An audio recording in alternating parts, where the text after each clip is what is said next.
Mesdames, Mesdemoiselles, Messieurs, bonsoir à toutes et à tous et j'espère que vous vous portez bien. Nous arrivons, heureusement, malheureusement, comme vous le souhaitez, sur la fin de cette saison MotoGP 2024. La finale de ce championnat du monde va se tenir à Catalunya suite aux incidents dramatiques et meurtriers que nous avons eus à Valence, dans la région de Valence malheureusement.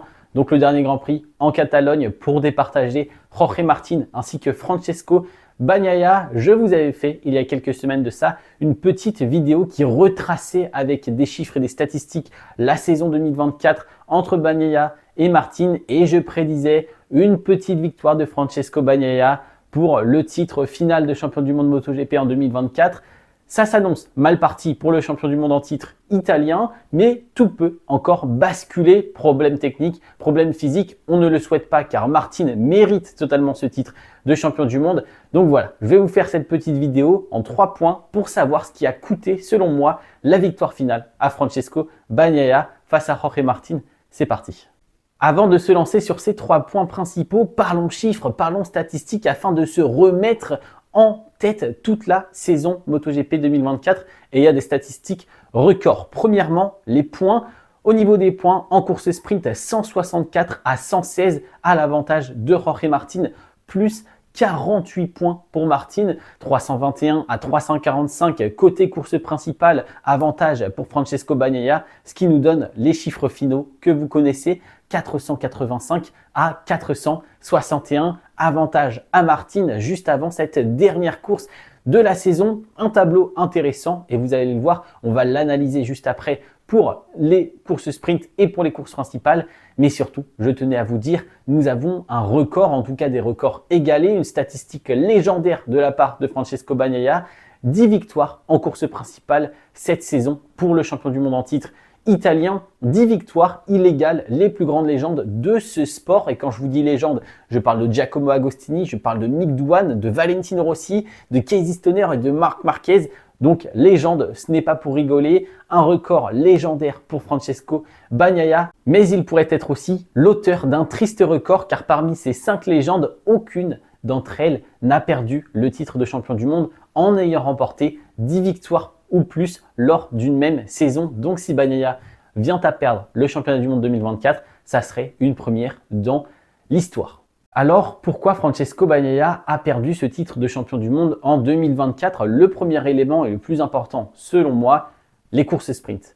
Les courses sprint cette saison ont eu un rôle crucial, ont eu un rôle essentiel pour la victoire finale au championnat du monde et Francesco Bagnaia ne s'est pas montré à la hauteur de cet exercice tout au long de la saison.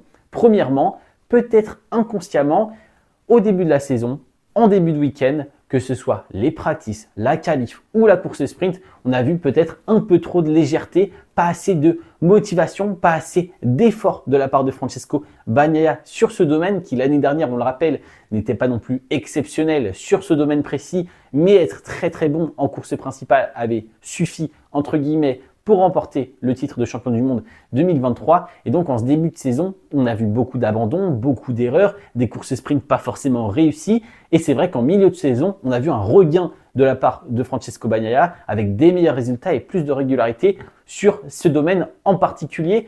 Donc voilà, des courses sprint qui ont joué pour beaucoup en ce début de saison, notamment beaucoup de points perdus face à Jorge Martin de ce côté-là. Peut-être pas assez d'efforts de la part de Ducati et de Francesco Bagnaia, mais un point essentiel surtout, c'est le rythme pur, la capacité de Francesco Bagnaia à performer dans cet exercice particulier, la course sprint. On le sait, tous les pilotes ont des points faibles, ont des points forts. Et parmi les points faibles de Francesco Bagnaia, c'est la capacité de s'adapter rapidement à un nouveau circuit. Alors oui, il sait s'adapter dans des conditions, il sait être très rapide le dimanche, mais c'est quand il a son réglage, quand il connaît la piste, la moto, parfaitement. Et donc, le vendredi matin, après-midi, le samedi matin, après-midi, c'est plus compliqué pour Francesco Bagnaia et ça a pesé tout au long de la saison. Du côté de Bagnaia, c'était donc un manque de régularité, notamment sur ce début de saison avec de mauvais résultats et une mauvaise capacité à entamer et à réussir ses courses sprint.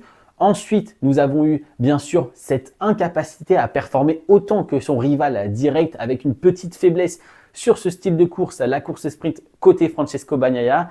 Mais bien sûr, quelque chose qui va nous tenir tout au long de cette saison, ce sont les erreurs et on parlera des DNF un peu plus tard dans cette vidéo. Les erreurs de Francesco Bagnaia cette saison en course sprint, c'est 5 abandons.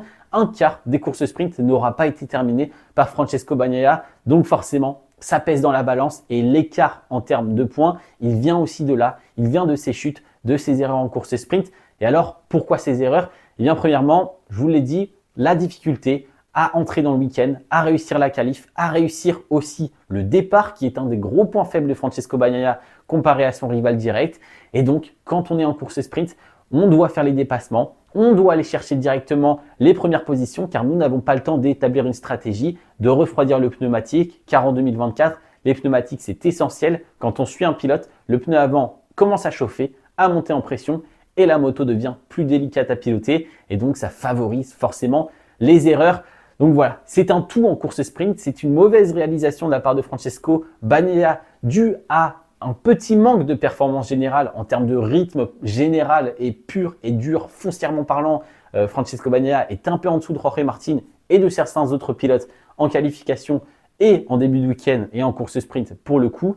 Et donc forcément, on a plus tendance à faire des erreurs quand on est en pleine bataille, au milieu du paquet, en train d'essayer d'aller faire des dépassements et rattraper son retard par rapport à un Jorge Martin, par exemple. Le deuxième point qui a coûté le titre à Francesco Bagnaia, c'est Jorge Martin. Tout simplement, alors non, il ne l'a pas fait tomber. Non, il n'y a pas eu de contact. Non, il ne l'a pas agressé en dehors de la piste ou quoi que ce soit. Rien de tout ça. Seulement cette saison, Jorge Martin était prêt mentalement à aller jouer le titre, contrairement à l'année dernière où il faisait des erreurs sur la piste, où en dehors de la piste, ça n'allait pas mentalement, la stabilité n'était pas là, la régularité ne pouvait donc pas suivre. Cette saison, Martin est serein, il est calme, que ce soit en dehors de la piste ou même sur la piste. Il y a peu d'erreurs, il y a une vitesse juste parfaite dans plein de domaines sur le circuit et tout au long du week-end. Donc on a un Martin parfaitement physiquement, on a un Martin parfaitement prêt aussi mentalement et capable réellement de s'imaginer jouer le titre et capable aussi donc de jouer le titre. Côté Jorge Martin, on a eu un pilote cette saison intelligent pendant les courses, intelligent pendant la construction de ce championnat du monde. Il y a eu des erreurs, tout comme Bagnaia et tout comme les autres pilotes de la grille d'ailleurs, mais Jorge Martin a toujours su mentalement rester solide et rester serein, supporter la pression que lui mettait Francesco Bagnaia, supporter la pression des médias et les attentes, que ce soit du team ou alors de toutes les personnes autour de lui. Jorge Martin a su convertir tout ça en réelle performance. Et dans tout ça, je parle bien sûr de la régularité du pilote qui a été son point fort toute la saison. Malgré les difficultés, malgré les hauts, les bas, je retiendrai la régularité de Jorge Martin, ce que n'a pas eu Francesco Bagnaia. Quand je parle de régularité, je parle par exemple de ses 15 podiums en une saison en course sprint pour Jorge Martin. Si Bagnaia a abandonné un quart des courses sprint en 2024, Jorge Martin est sur le podium de 3 quarts des courses sprint en 2024. Cette statistique est tout simplement exceptionnelle. C'est tout simplement fou de la part de Martin.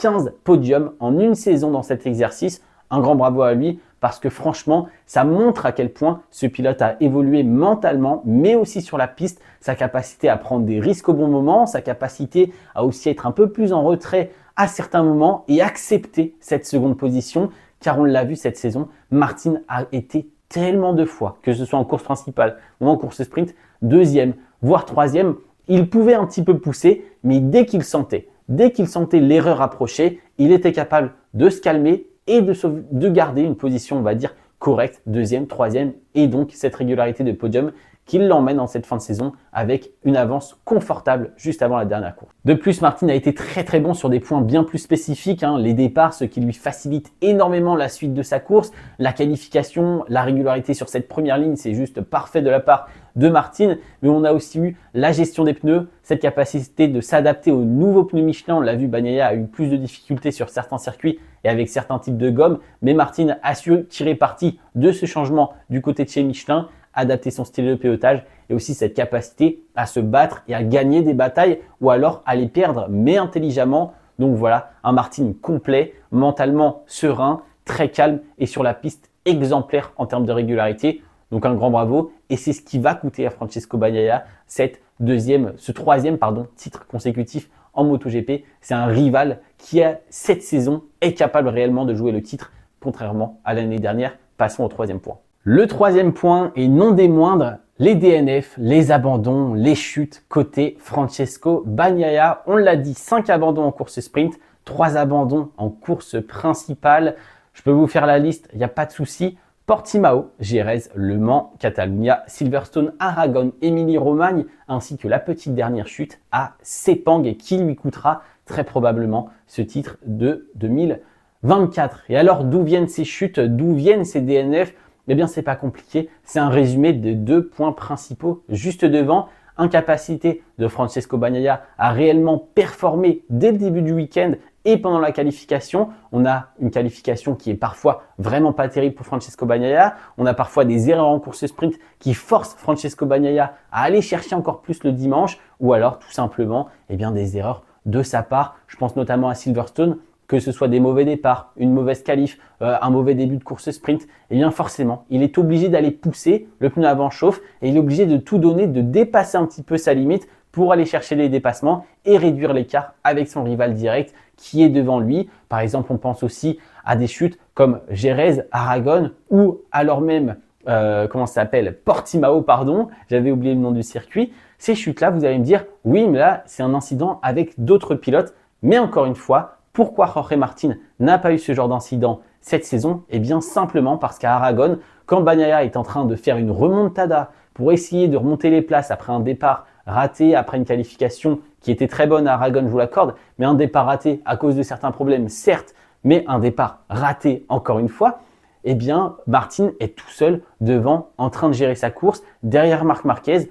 Pourquoi à Jerez, il est dans un carnage avec Binder et Bezzecchi? Eh bien, encore une fois, il est obligé de remonter, il est obligé d'aller faire des dépassements face à d'autres pilotes, alors que Martin, de son côté, gère sa course. Et face à Marc Marquez, un autre incident différent, mais encore une fois, c'est dans la bataille. C'est ce genre de moment que Martin a su éviter, de par ses bons départs, de par sa capacité à gérer ce championnat du début jusqu'à la fin, en ayant des résultats réguliers tout au long de la saison. Et donc voilà, il avait cette pression supplémentaire, Francesco Bagnaia, de ne pas se faire distancer par Martin, de prendre des risques à certains moments de la saison pour essayer de reprendre la tête du championnat du monde, ce que n'avait pas Martin de son côté, car il était serein et régulier. Donc voilà, les DNF ont forcément joué un rôle crucial, mais pour le coup, je ne pense pas que ce soit le plus grave parce que ces DNF viennent de quelque part des courses sprint, d'une régularité manquante et d'un Jorge Martin capable de jouer le championnat avec un Francesco Bagnaia un peu en retrait sur certains points et ça a été crucial et déterminant pour la fin de cette saison. Voilà pour cette petite vidéo, j'espère vraiment que ça vous a plu. Mon analyse sur cette défaite de Francesco Bagnaia au final, même, ou alors cette victoire, on peut dire aussi cette victoire de Jorge Martin, c'est un peu plus flatteur pour le pilote espagnol. Mais donc voilà ma petite analyse. Dites-moi si vous avez d'autres idées, s'il y a un point essentiel que je n'aurais pas cité ou que je ne voyais pas. Hâte de lire vos commentaires sur ce point-là. Pensez-vous que Bagnaia peut quand même aller chercher le titre de champion du monde en cette fin de saison? Je vous laisse là-dessus. J'espère vraiment que ça vous a plu, cette petite vidéo d'analyse. C'était Théo. Ciao, ciao.